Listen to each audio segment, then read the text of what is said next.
Town Council meets this Thursday. We have a look at what's on the agenda. Local meals and rooms tax revenue was helping Barnstable build its sewer construction fund, and the Board of Health finds one local restaurant guilty of health code violations. These stories and more on this episode of Barnstable Today. It's Wednesday, July 8th, 2015. I'm Sarah Colvin.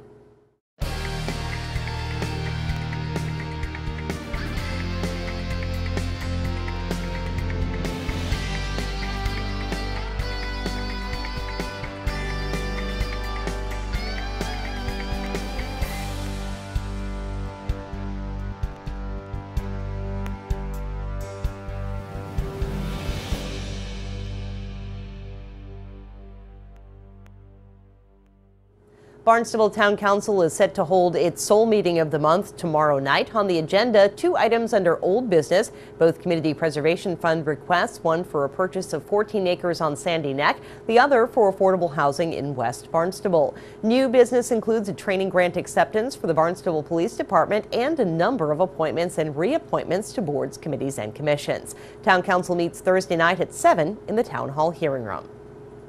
The town of Barnstable's revenue from the local meals tax is steadily rising. Finance Director Mark Milne says the revenue from the local rooms tax remains steady. We just received our fourth quarter distribution from the state on June 30th as we close out the fiscal year, and our local option meals tax revenue, we continue to see an increase of about 5% a year growth in that revenue source. It went from $1.3 million in fiscal year 14 to about $1,370,000 in fiscal year 15. So again, we're on about a 3-year trend here of 5% growth in the local option meals tax revenue.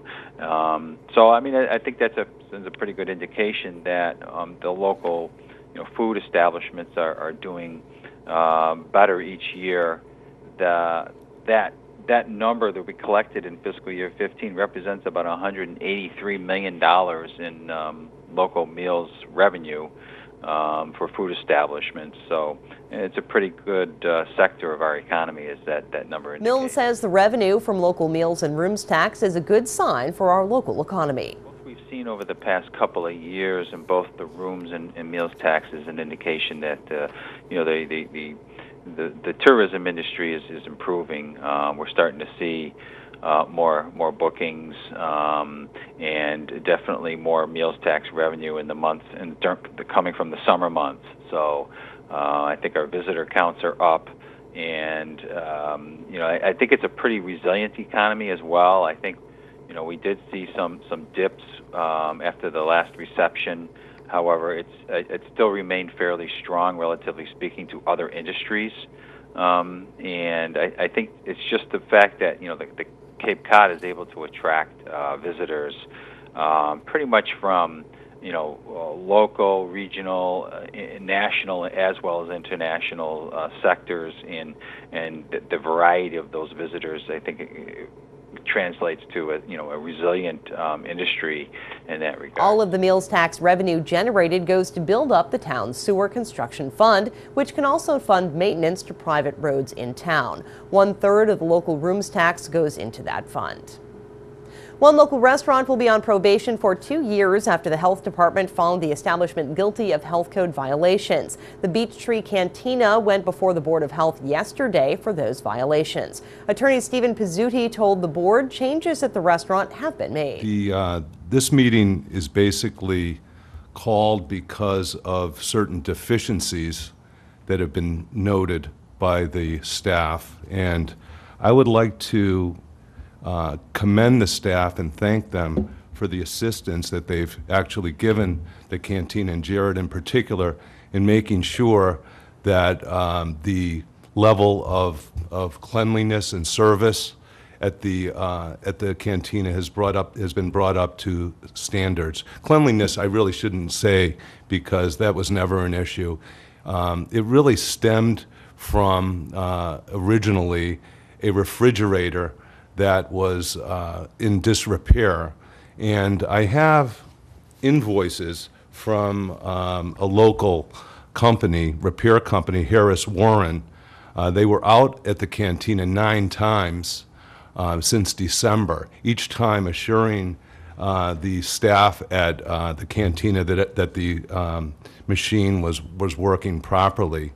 And unfortunately, they never really discovered what the problem was. And finally, my clients purchased a new unit. There was another issue with a high-temp dishwasher.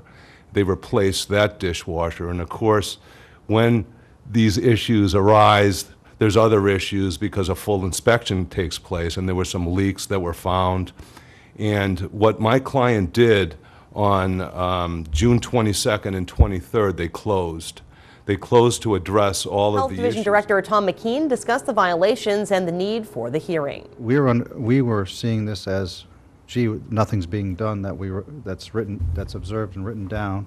The manager wasn't there during this fourth inspection. I was there, but he wasn't there, and we just felt like things were not getting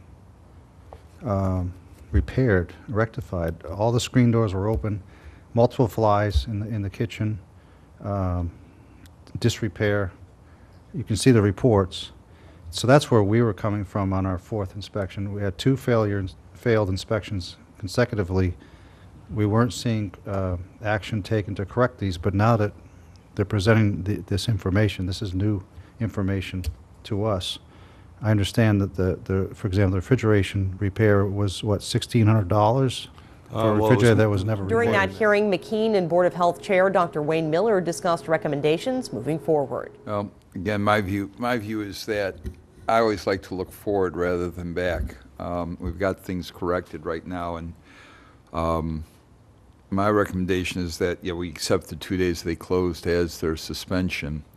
But I would go a little bit further, and that is I would put a probationary period. Year, 2 years, whatever the other board members would like, where if there are critical violations that occur on two successive inspections, that there at that point in time there is a imposition of a closure. That's sort of a carrot to make sure things don't happen in the future, I would think. So a one-day suspended, is that what you're saying, a one-day suspension? Well, the 2 day suspension already taken. Plus one if And then a one-day suspension that's suspended, but for a period of probation of what do you guys think? 1 year? How many, if you do 1 year, We're there'll be two. mandated to do twice a year, but obviously if we get a complaint, we're in there more frequently. Yeah. And this puts them at their higher risk status because of this past history. Yeah. So I'm going to be in there more frequently. Okay, so a 1 year, 2 year probationary period. I'm just throwing that out as an Yeah, idea. that would be my comfort level. Yes, I agree. 2 years, we're going to watch very closely.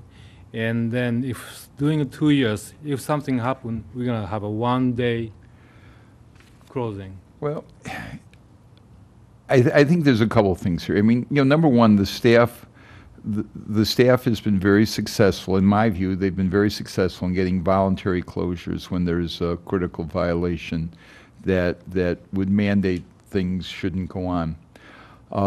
We can, in fact, give staff the ability to close if there's a critical violation, and I think that's what we should do. Mm-hmm.